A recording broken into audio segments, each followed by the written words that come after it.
Un itinerario personal y familiar acompañados por la psicología y la espiritualidad. Presentado por Psicodata Venezuela, la Escuela de Psicología y la Parroquia María Trono de la Sabiduría de la Universidad Católica Andrés Bello. Psicoespiritual, el podcast. Dani, hoy tenemos una fiesta muy especial para Venezuela y para la Iglesia Universal. La fiesta de la Candelaria, que nos recuerda que María es la portadora de la luz, que es Jesús. Y hay una palabra muy bonita, porque esta fiesta es muy antigua, hay una palabra muy bonita en griego que a mí me llama la atención, que es hipapanté. Ya, ayúdame un poco a repetirla porque me parece un trabalengua. Hipapantes. Hipapantes. Ok. Bueno, y esta palabra nos recuerda que María pues, es la portadora de la luz, que es Jesús. Vamos a encender entonces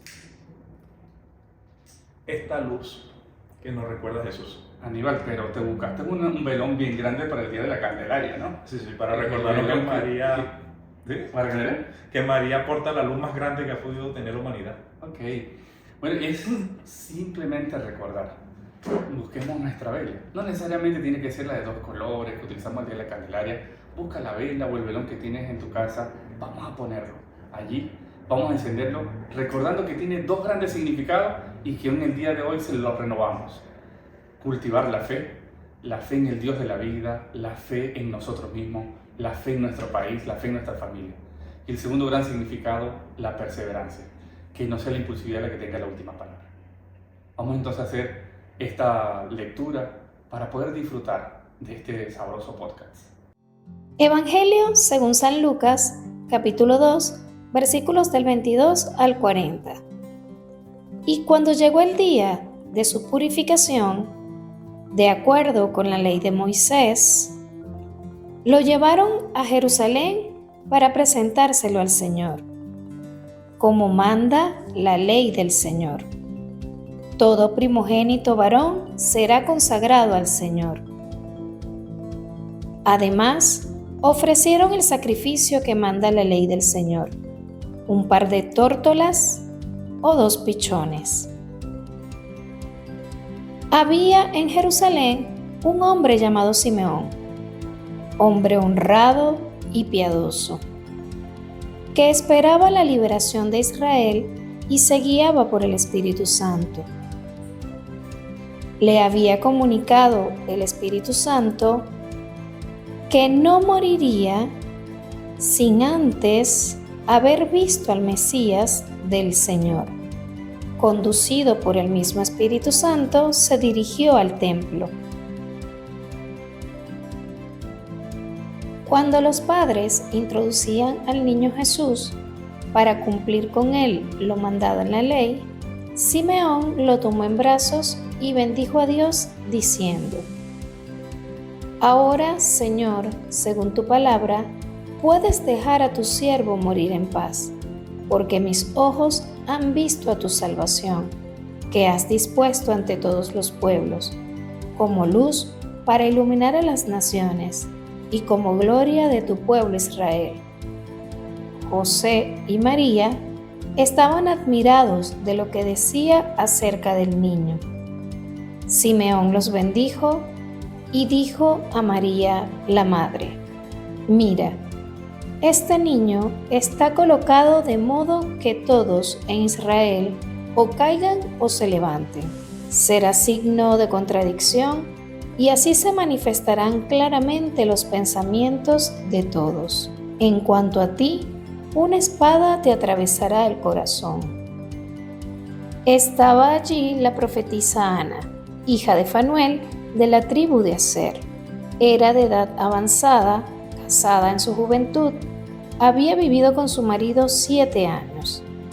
Desde entonces había permanecido viuda y tenía 84 años. No se apartaba del templo, sirviendo de noche y día con oraciones y ayunos. Se presentó en aquel momento dando gracias a Dios y hablando del niño a cuantos esperaban la liberación de Jerusalén.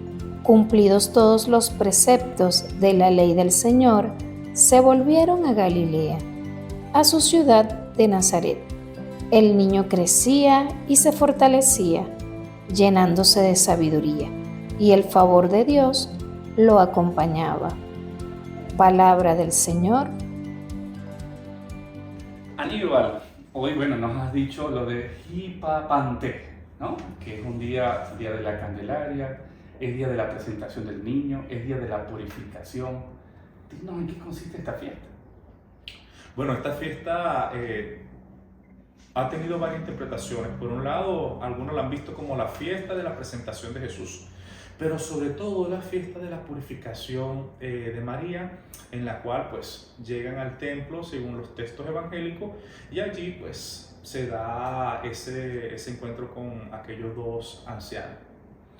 ¿Y por qué dices que es más la purificación que la presentación? Era un rito, un poco en qué consiste, para los que no sabemos un poco de esa tradición bíblica, ¿no? Sí, porque posiblemente ya la presentación como tal, la circuncisión, ya se había dado. Aquí tenía que esperarse después una cierta cantidad de días para que la mujer fuese hasta el templo a llevar una ofrenda y entonces ya terminar su proceso de purificación. Y esto tiene un significado muy bonito, porque es que en el mundo judío purificarse no significa quitarse algo que es impuro como nosotros lo entendemos hoy, sino que María estuvo en contacto con la vida, que era la sangre. Entonces, para los judíos, entrar y salir en el ámbito de lo sagrado, como la vida, precisa una purificación.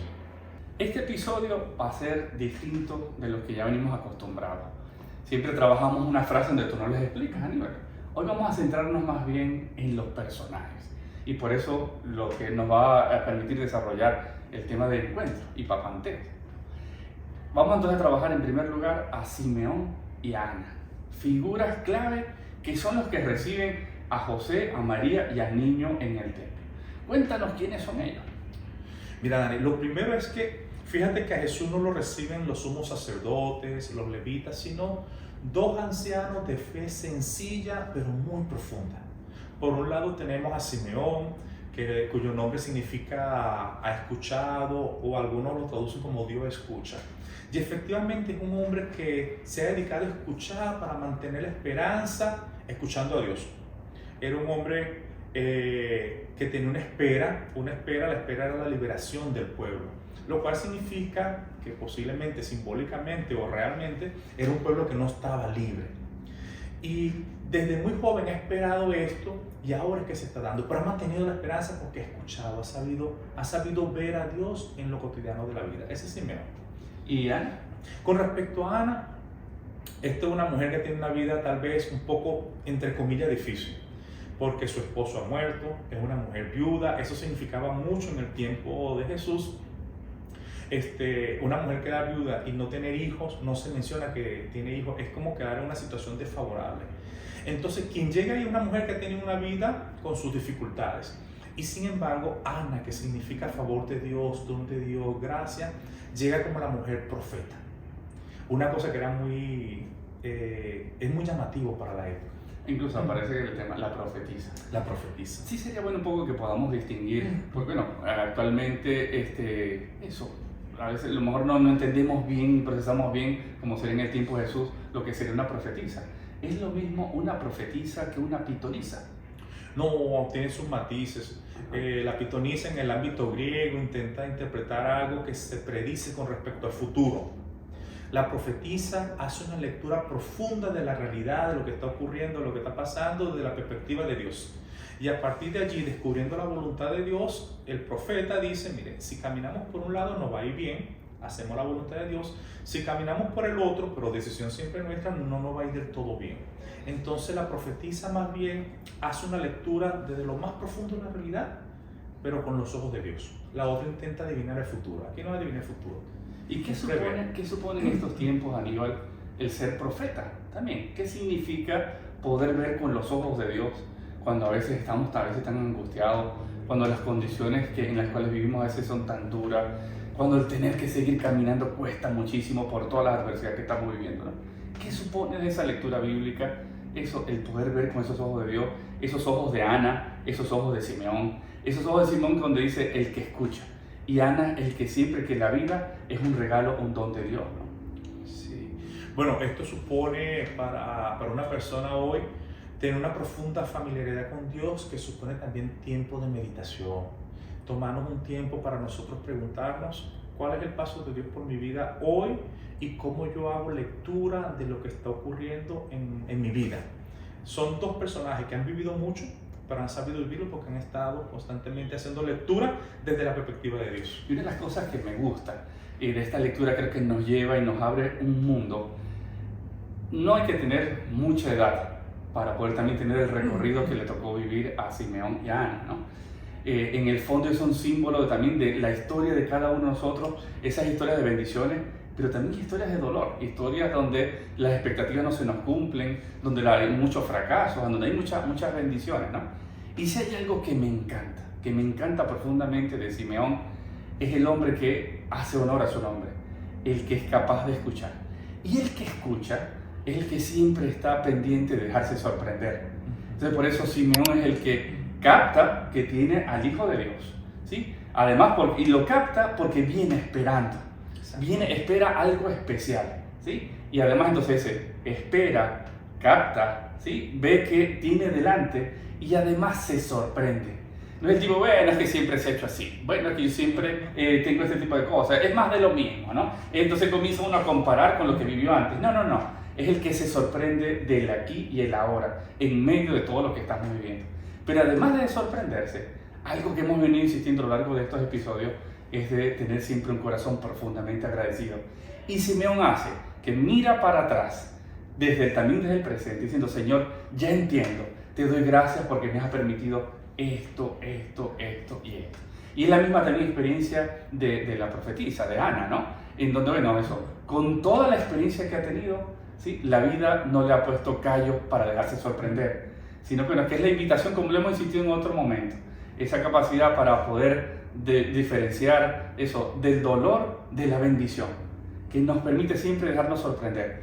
Y lo que hemos insistido a lo largo también de otros episodios, por favor, quitemos de nuestra mente, de lo que siempre ha estado como una costumbre, lo que siempre se dice eso de que loro viejo no aprende a hablar.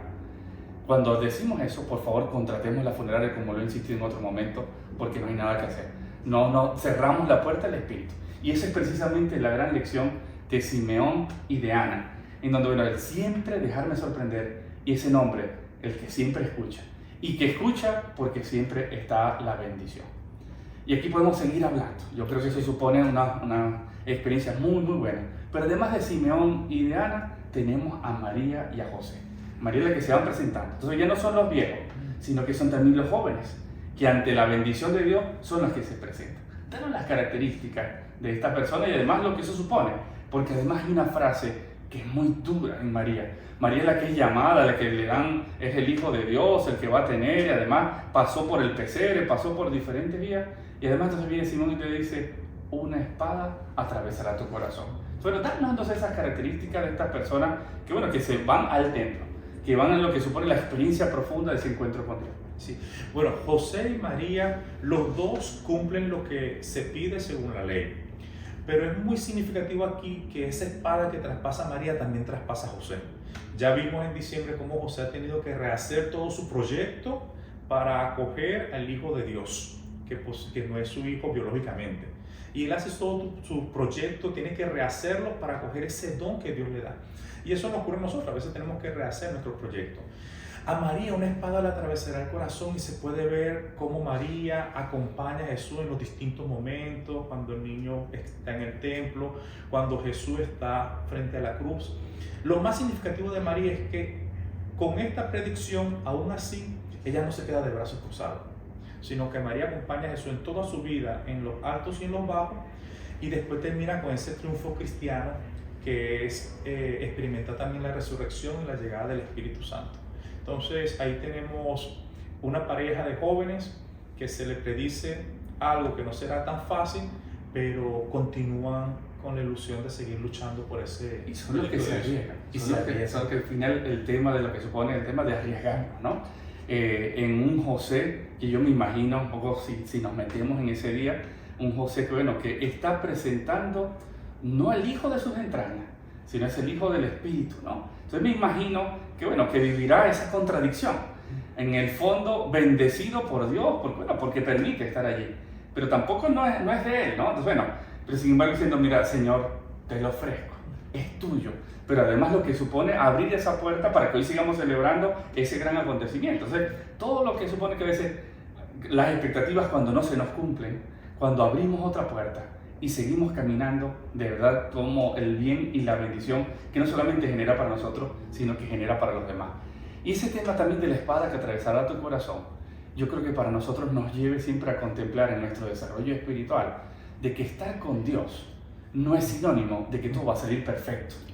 Estar con Dios no significa que bueno, te va a venir eso, se te abren todas las bendiciones y nunca vas a tener fracaso, nunca vas a tener dificultad. Estar con Dios significa que Él está contigo en la cruz, que es el que te levanta, es el que te impulsa, es el que te da la libertad para que, tú puedas escoger, pero el que siempre está allí.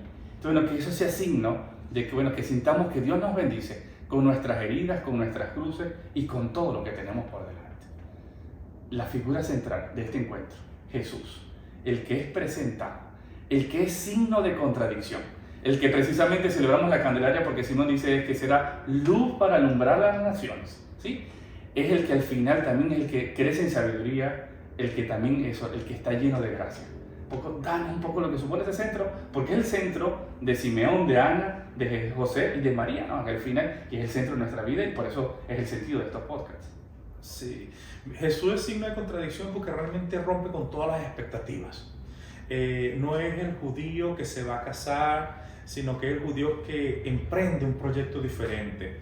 No es el Mesías, como dijimos en diciembre, que se esperaban muchos tipos de Mesías político, Mesías económico, Mesías davídico, pero todos eran como reyes. Es un mesianismo diferente que parte desde lo más frágil, desde el niño. Entonces Jesús rompe todas las expectativas, todos los modelos. Lo vemos en los evangelios, en sus diálogos con los fariseos, con los escribas, con los saduceos. Entonces, ahí tenemos una situación de cómo Jesús vive las expectativas del pueblo con respecto a Él. Y por eso va a preguntar en un momento, ¿qué dice la gente o quién dice la gente que soy yo? Y Jesús, siempre va a ir mostrándonos un rostro de Dios diferente que no es el que las personas en ese tiempo se esperaban. Una posibilidad distinta. Mira, cuando estábamos tras bastidores, que estábamos preparando un poco esto, después enseñaremos esas grabaciones, porque creo que también tienen mucha riqueza cuando vamos preparando esto, así que les dejo un poco con ese interrogante. Una de las cosas que decía, el sentido de que también crecía en la gracia, o estaba con la gracia. ¿Qué eso significa el tema de la gracia? Sí, gracias, charis en griego, podía significar un saludo, shalom, del hebreo, pero también tiene un sentido helenístico griego que es alegría. Es aquello que nos lleva a la alegría, ese estímulo de amor, de belleza, de bienestar que nos lleva a vivir bien. Y Jesús va creciendo con esta gracia, con este don de la alegría, con este estímulo de amor. Y si Jesús crece, por supuesto, el crecer nosotros, ¿no? Sí, claro. Pues por eso yo creo que aquí clave en el día de la Candelaria es que nunca perdamos ese sentido de la alegría, ese sentido de la bendición. Y el sentido de la alegría no significa que en algún momento lloremos, que suframos. El sentido de la alegría diciendo es que el sufrimiento, la adversidad no tiene la última palabra, sino Señor, yo sé que tú me sostienes, yo sé que también siento la satisfacción de las bendiciones que pones delante de mí, yo sé que tú siempre estás conmigo. Por eso pidamos al Dios de la vida que nos dé la gracia de abrir los ojos al estilo de Simeón y de Ana, que sea signo de que ese camino recorrido con adversidades, con dificultades, con heridas, no sea lo que tenga la última palabra, sino que siempre nos dejemos sorprender. Y que al estilo de José y de María, cuando se le cambian las expectativas, que podamos también abrir las puertas, que siempre están llenas de bendición y no quedarnos mirando ante la puerta que se cierra. Y que siempre tengamos como centro a Jesús. Y Aníbal, y lo que tú has dicho, ese sentido de esa palabra griega, ¿recuérdanosla? Cari o jari. No, la otra, con la que comenzamos. Hipapante. ¿Qué sentido de encuentro? Y aquí una de las cosas importantes y clave, ¿sí? Simeón y Ana se podían quedar encerrados en su sitio. Y esperando que al final se diera. A José y María también en su sitio. Y en medio de la adversidad, más bien siempre salen a encontrarse. Y encontrarse en el templo, encontrarse en la calle, es salir siempre. La adversidad siempre nos lleva a escondernos. La adversidad siempre nos lleva a aislarnos. Las condiciones duras siempre nos llevan a encerrarnos. Y bueno, buscar siempre, pero desde lo mínimo. Aquí la invitación el Día de la Candelaria es que siempre nos encontremos. Y lo que siempre insistimos desde Psicodata Venezuela es pasar de esa resiliencia individual a la resiliencia social. Y la resiliencia social comienza siempre encontrándonos, dando lo mejor. Y por eso, que esta luz de la Candelaria nos abrace, y por eso terminamos con esta sabrosa oración. Padre de la vida, te doy gracias por este día y por todas las bendiciones que derramas sobre mí. Te pido que me concedas un corazón abierto, libre de las ataduras, de los prejuicios y de la rigidez mental, para que siempre pueda captar y me deje sorprender ante todas las novedades que me presentas en el camino. Que las heridas del pasado no me impidan disfrutar del presente ni confiar en el futuro. Dame la gracia de ser receptivo a las oportunidades que me brindas y estar dispuesto a experimentar y disfrutar de las bendiciones que me rodean cada día. Infúndeme la valentía de los jóvenes para enfrentar los desafíos con entusiasmo y la sabiduría de los ancianos para tomar decisiones acertadas. Que pueda vivir con la conciencia de que, como María, la vida está llena de alegrías y dolores, de éxitos y fracasos, pero con el convencimiento de que tu gracia siempre es la que me sostiene y me guía. Concédeme la alegría de vivir y la capacidad de encontrar belleza en cada momento, que pueda agradecerte por todas las bendiciones que he recibido a lo largo de mi vida y que pueda compartir esa alegría con los demás. Amén. No olvides suscribirte, darle like y compartir con tus seres queridos y en tus redes sociales.